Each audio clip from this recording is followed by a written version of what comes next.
Hello, everybody, and welcome to a new episode of the Awaken Together podcast. I'm Kat. I'm Jen. And today we're really excited to chat with you all about crystals. We're going to talk about just different healing powers of crystals, different ways that you can use them in your everyday life, as well as some of our stories using crystals in our lives. So before we dive in, I wanted to just share a little intro from the book Crystals, The Modern Guide to Crystal Healing, because I think it does a really good job of just expressing, I think crystals can be something that people think they have to know a lot about, when really it can be intuitive. And we're all made of stardust, one of my favorite fun facts. So yeah, just remember that. But the quote goes like this. Crystals can fill your life with magic. They're uniquely radiant and sparkling brand of magic. Born from the ancient rumblings and rattlings of our beautiful earth, literally seeded by stardust from the dawn of time, crystals and minerals are magic-filled tools that are fantastically easy to add into your daily life. You don't need special knowledge or training to begin experiencing the power of crystals, and you certainly don't need to spend loads of money on expensive specimens. All you need to get started is a sense of wonder and open-minded curiosity towards the intricate, gorgeous, and powerful creations that are minerals and crystals. Ooh, beautiful. Yeah, I feel like there was such a wave of kind of making fun of the crystal girlies out here, utilizing crystals. I think there can be so many kind of stereotyping that it's just the most woohoo thing and that it's so out there and how can you think that this thing is doing anything? But there is really, really cool science behind crystals. Just the way that they're even formed is so amazing, and the fact that there's such a different array of what they can look like and just the areas that they're actually formed across the world, it's its own brilliance. But I also love the piezoelectric effect. It was discovered, and you can actually sense the vibration and energy that is coming off of crystals and the force that is there. And that is really how they utilize quartz watches, because that pressure is kind of played on. So it ends up creating its own energy to run the watches. And I mean, for someone who would have been pretty skeptical of this concept early on, I now have had endless stories that have kind of validated just relationship to crystals. And I feel like it's been such a cool journey, because there's been crystals that have been so prevalent at certain time periods of my life. I also think it's hilarious that when a crystal's kind of served out its purpose, it tends to either go missing for me, or another one will just get so loud and just be so prevalent. I'll be gifted it a bunch of different times. And I'm like, okay, this is the new one for my life. The other one kind of served its purpose.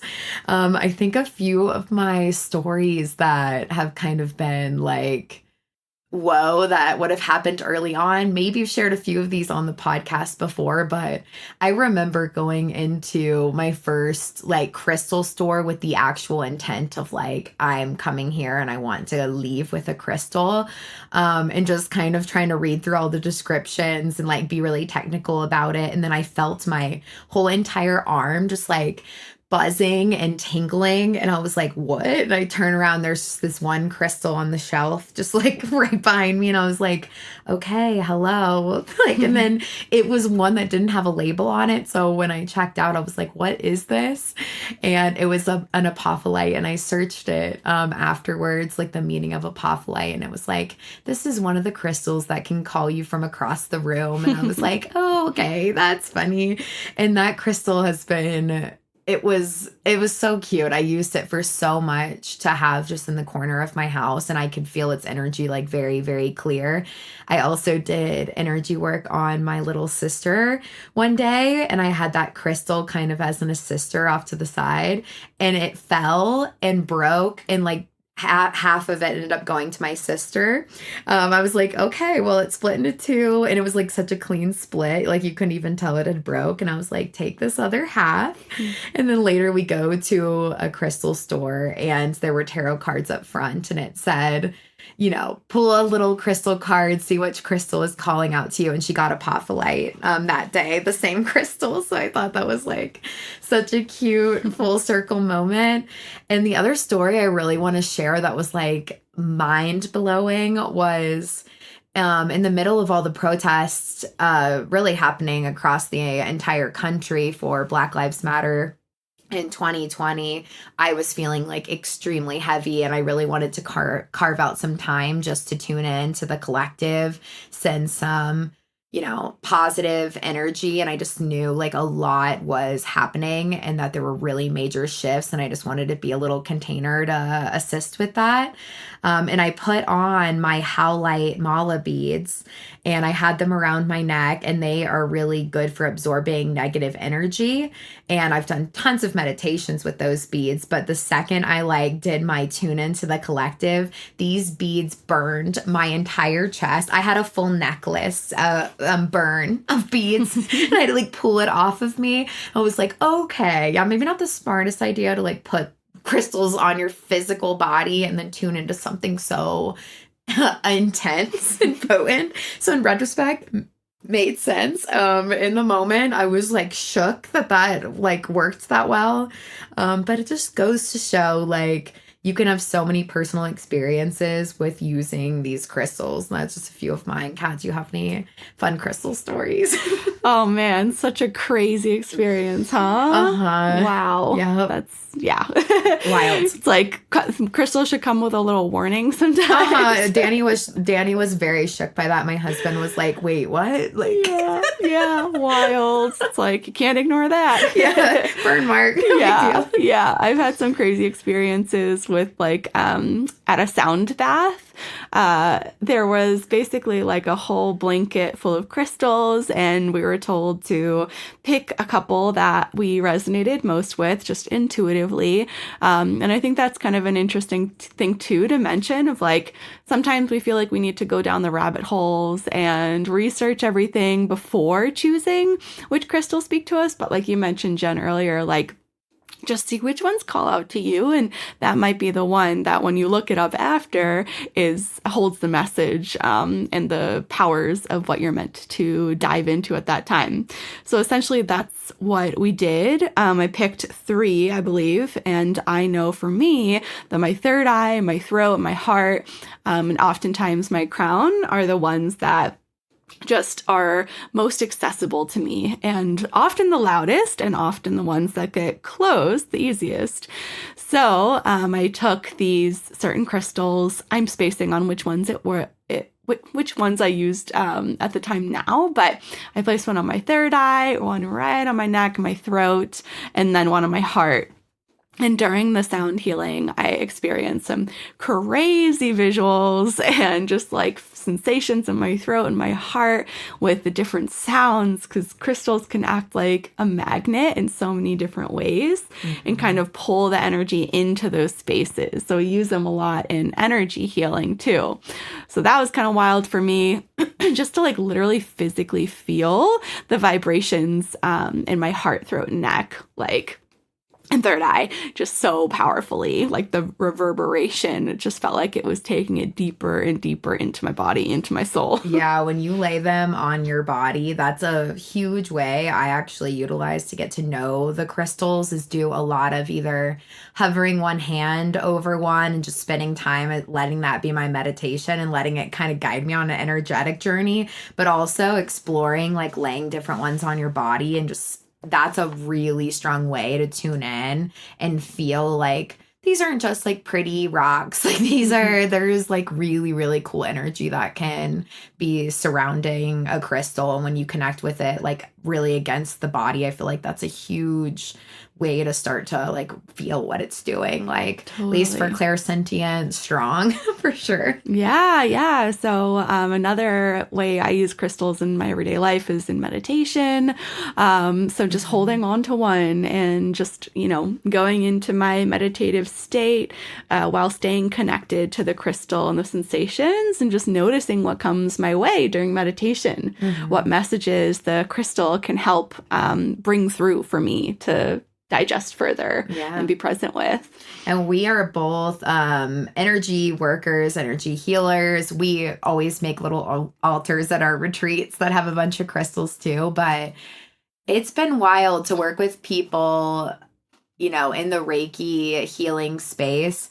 It's taken time to kind of figure out how to utilize this, but crystals can really help be energy assisters while you're doing energy work. So if I have a client and every time that I'm like starting to, tune into their aura, lower in their body, and I just keep feeling energy want to vortex up, instead of having to continue to go all the way back up to the top, the crown of their head and like pull it back down, I can use crystals, like get a lot of rooting crystals, put it underneath the feet and actually be able to pull energy down more.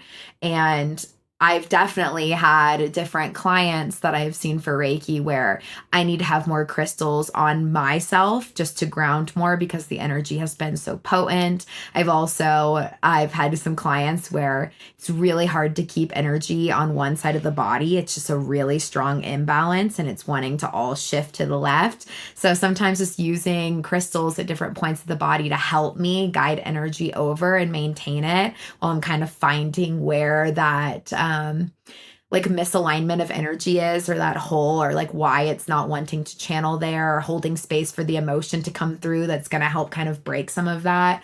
I think crystals can be such a cool tool to experiment with in that way too. And I've seen it be so helpful for me as a energy worker too. So true. Yeah. One of my favorite ways to work with crystals is like out in public as well. So one really common way that a lot of witchy people do is put a crystal like in your bra. So right close to your heart for protection, in a pocket, in a purse, just like having it with you at all times. And some really common ones used for protection are obsidian. So this is black. Like it literally acts as a magnet to pull away negative energy and it absorbs it. And so it's really important to cleanse those to kind of help release that negativity and just let it go. Another one is selenite. So selenite, quartz, really absorbent and helps with purification. So that's one you can like put in your bra. Something I love to do at shows, I feel like I've probably mentioned this before on the pod, is just holding crystals in my hands as like my fidgets. Crystal fidgets. Yes. It feels so good. It's like sensation. And you can decide like if you like a more textured crystal to hold on to and kind of like move your finger pads around the ridges and the points. Some people also prefer like a really smooth one. So over the years, I've gotten Kyle, my husband, a couple different tiger's eye, like thumbprint smooth crystals. And I remember when I got him his first one, we were living in Boston at the time, and he was definitely going through some bouts of intense anxiety, and it was his worry stone. So he had it in his pocket, and I remember him telling me that when he'd be at work or just like out and about and he'd start to get a little anxious or nervous, he would like thumb his worry stone, and it was, tiger's eye, which is one that's so good for calming anxiety. Yeah, and it's beautiful, and it looks a little bit more masculine too, so I think it was a little bit easier to get him bought into that one at first. Now I don't think he cares, but he also was like, it felt really nice and would really help, and I just imagine it like taking the worry out of my body, out of my hands and into it, and it also would make me think of you, and so that would help with anxiety too. So sweet. And they have such a good weight to them, it's a sensory experience in itself. Not only is there something really cool to look at if you just need that grounding point, but it's also like the weight, the texture, it's guiding you into the present through your senses. And even just looking at it from that way, if the energy thought behind it just seems very overwhelming to grasp. I think that's another really cool way, is just how much it can activate like the senses so strongly. And yeah, just talking about carrying them around, I love that there's you can get necklaces, bracelets, rings with crystals like so accessibly. I also think it's hilarious because the timing of when bracelets break for me that are crystals is always so funny. Like I will get a bracelet that, you know, will guide me through a little period of life, and then it'll break. And I'm just like, I always see the timing behind it. And I think it's hilarious. Another story I wanted to share, my little niece, I don't know if you guys have seen a selenite before. It literally is just like kind of this like white, cool looking tower. It has like layers to it.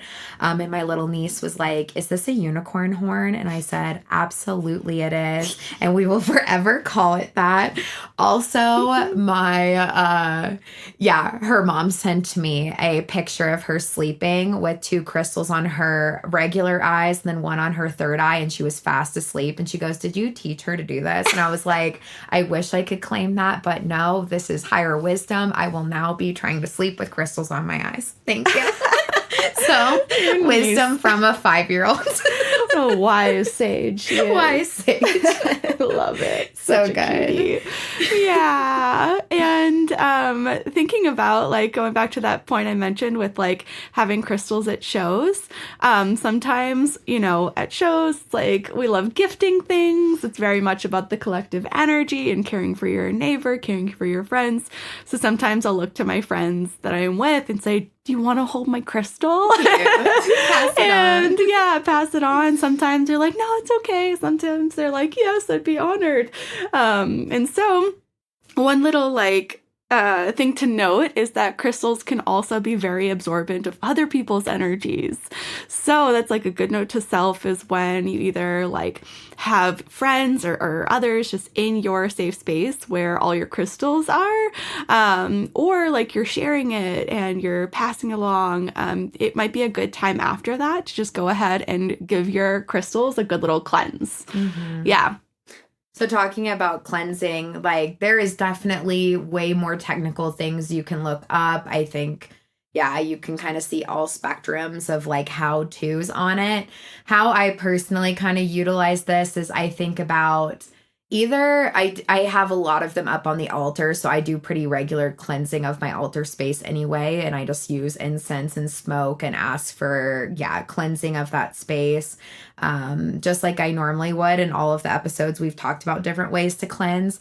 I also think just giving the crystals like an actual like potent energy meditation. Like I'll sit with some of them sometimes and think of like I'm giving them energy back too. Mm-hmm. So it's like just putting my attention on that space, asking for the intention to be set just to kind of purify that energy. Mm-hmm. And it's just a chance to hang out instead of just aimlessly using them with like no intention, which, you know, can always happen. We can be very busy and not think of it that way.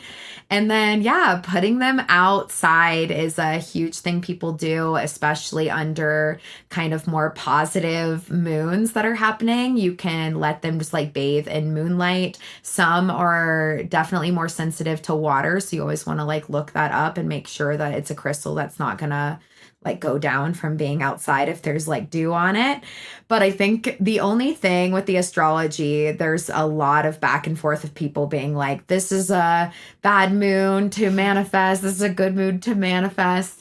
And I think the only thing I try to think of is if we are in like a really potent astrology of like eclipse energy, like think of my howlite beads burning me. You might not want to harness like the most intense energy. So that's another intuitive check-in, asking yourself like, has the energy around this moon been pretty positive? Like, can I feel a lot of positive shifts happening in my life because of this moon? And maybe if it's feeling really positive, then when that new moon or full moon is happening, putting the crystals outside to kind of collect some of that energy can be a nice time to reset it. Beginning of seasons can be good. If you're listening to this like in time with us, we're about to enter into Aries season.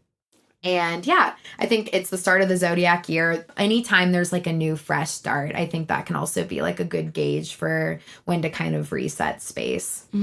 Such good tips. Yeah. And you mentioned moonlight. That's a really great way to charge crystals. Sunlight is also a really great way to help like purify them. Just think about like sun and heat and how that really helps transmute like old negative energy and make space for the new good stuff. So yeah, you might even spend like, if there's a good time in life where you either look up the astrology of that time or like you're feeling really good, like your crystals are going to take up your energy too. So you could even like give them a day outside in the sun, and then cute. At night, maybe give them a little wash if you and a dry to make sure that they don't, it doesn't negatively affect them. A little smoke, like you can give them a whole spa day. I love that. Charge them in the moonlight. My altar's also like right in the moonlight, so I intentionally like place my altar right by a window and know that like at night the moon can hit it just so it's just constantly being absorbed by the moonlight. I made a joke to Kat that us apartment livers have to go to our homeowner friend's house to get those crystals charged. Yeah. My apartment, zero moonlight. Yeah, exactly. Like, bring your crystals over to your friend's house. You can have a spa night together for your crystals. Yard of all your friends' crystals. Sounds magical. I love it. And thinking about like places on Earth that are so ripe with crystal magic. I'm just coming back from Sedona, and I know it's one of Jen's favorite places. Oh my god! Right? And there's crystal stores like it's like every half mile. It's just crystals and crystals and crystals. Yeah, so many. Yeah, it is a beautiful freaking paradise, spiritual place for people like us. And so one thing that I want to share about there that I remember learning that was so freaking amazing and magical is that essentially Sedona, it is made up of like thousands of vortexes. So what's a vortex? It's a center that is influenced by Sedona in particularly, certain minerals that have formed, that when these minerals come together, that electrical energy is just so potent that it creates these healing spaces. So when you go there, if you are like tapping in, if you're aware, you'll notice that there's like a certain kind of energy. It's like a little hum. And there's said to be 7 main vortexes there.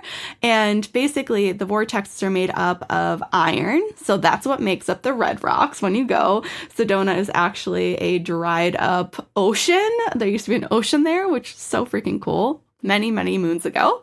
And when you're there, you can kind of tap into the energy in that specific geographical location that you're in. And it's said that there's certain vortexes that there's like an upward lifting energy. There's certain that there's like a downward to earth energy. And then there's some that like it's a spiraling kind of side to side. And so my friend Heather and I, we were there together and we were trying to intuitively tap in to see which vortex was giving off which energy. And it was so fun. So fun. And it's just so cool to think that like at the surface, crystals, before you crack them open, they look like rocks. Yeah. They just look like any old rock. Like I'm looking at a citrine right now that I have here, and on the outside, it looks like, when you're hiking, just like a little mountain face. And how to know on the outside things can look so mediocre and maybe a little boring. And then on the inside, there can be this whole magical, sparkling crystal there. Right? I love it. I feel like that's kind of a synonym for life. So real. And are 50% of my crystals that I own from Sedona? Yes. Yes. Absolutely. Did I buy some more when I was there? Yes. Must. And so Kat is going to wrap this up. We were going to give just a few little technicalities and really take this for what it is. I think you can use like the zodiac signs. You can use the different chakras to kind of figure out like which crystals are good for you. I believe in the intuitive way of doing it above all, but I do think it's been really beautiful to know that I'm struggling to access my heart, and then to go lean into the crystals that can elevate that area. And for the chakras, firstly, just knowing the different color of each point, the crown, the third eye, the throat, the heart, the solar plexus, the sacral, the root, just knowing the colors of each of those, you can match it to the stone. So it's very simple to actually figure out which one's going to help with which thing, just by knowing like which center you're kind of having trouble. If you know you need more grounding, look to that, root, and figure out what crystals then are red and black, the colors that kind of correlate. And then Kat's going to give us a few other little fun ones. Totally, yes. And this is kind of like Crystal Magic 101 today. If you want to really learn about each crystal and their magic, there's so many amazing books and like articles online. There's so many resources out there for you. So we hope that this episode kind of like helps inspire that, and prompts you to do more research on your own. And as always, hit us up online if you have any questions or want to nerd out or share any stories. We always love to hear it. So to share a couple specific crystals that can help really catalyze certain areas of your life, starting with focus and productivity. For like honing in on this in your life, a couple crystals that you might look into working with are agate, citrine, desert rose, which is one of my favorites, pyrite, rainbow fluorite, and selenite. Then unicorn horn. Unicorn horn, exactly. Yes. Then for communication, if you're in a time of life where you need to like speak your truth, you're feeling really motivated to ask for what you need, some crystals that you might look towards working with are amazonite, apophyllite, celestite, chrysocolla, I don't know how to say that one, kyanite, and rose quartz. Then for luck, there's a whole other slew that might be supportive for you. Amethyst, one of my favorites, beautiful purple, citrine, emerald, jade, pyrite, rutilated quartz, and sulfur. And then finally, if you're looking for more creativity and inspiration in your life, a couple crystals that you might look into are, again, amethyst, ametrine, aragonite, clear quartz, labradorite, another one of my faves, pyrite, smoky quartz, and spirit quartz. And there's so many different things that you can do when, we've talked about a couple of them when working with crystals in your everyday life. There's certain things that you can do for travel protection. Say you're afraid of flying. There's emerald and moonstone can help calm fears of flying, which I know is so real for so many people. It's just really good to like give them a good cleanse after that. All like the technology can kind of mess with crystals. And then for sleep, I love putting amethyst like either under my pillow or right next to my head. It can help with good dreams and giving more inspiration. And you can even use crystals like in the bath if you look up which ones ahead of time.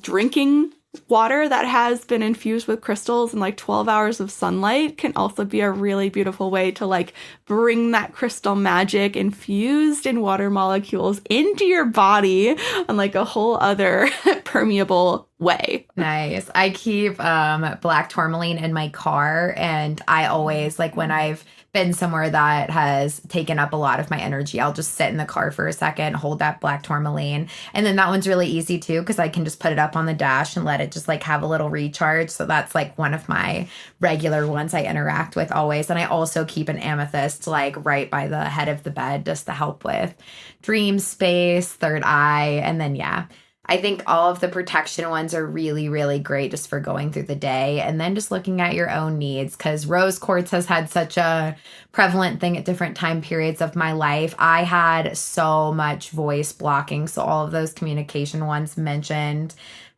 so helpful just to have for a certain period of my life. So just intuitively take some note on what you are wanting to kind of harness and focus on, and then let crystals kind of be a little guide and assistor for you. We'd love to hear. Let them be the guide.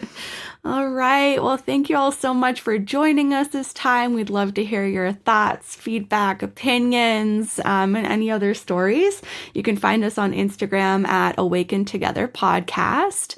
And as always, it means so much if you would share, rate, review our little podcast on Spotify, Apple, or wherever you listen to your podcasts. Thank you guys for being here. We love you. See you next time. Bye.